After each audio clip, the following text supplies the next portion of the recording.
understanding, available, and never causing trouble.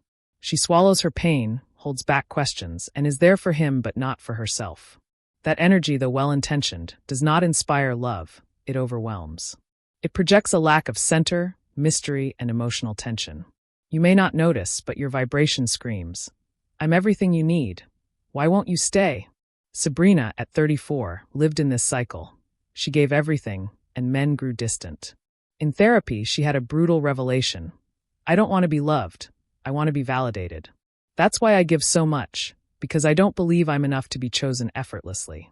That's when the merit-seeking girl appeared, a wounded part of her that learned to earn love by being flawless.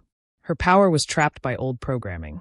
She chose out of fear of not being enough, and that fear, disguised as pure love, made men view her as a comfort zone, not as an adventure that sparks desire. Carl Jung explained that the unconscious woman is conditioned by unresolved childhood experiences.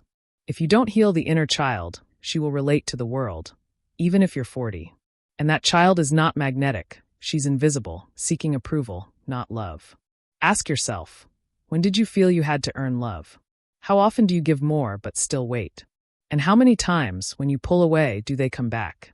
That's the cruel game of the shadow archetype. It makes you believe giving more will make you valuable when the truth is, the more you give to yourself, the more valuable you are to others. Why? Because you change your vibration, you shift from "give me love" to "I am love." This is felt, becomes magnetic, and draws others in. To achieve this, you must confront that good girl who helped you survive and tell her, "I no longer need you. I don't have to sacrifice, adapt, or wait." When you break free from that archetype, your true feminine energy emerges. The kind that doesn't ask for permission, doesn't apologize for its intensity, and doesn't need to be perfect to be unforgettable.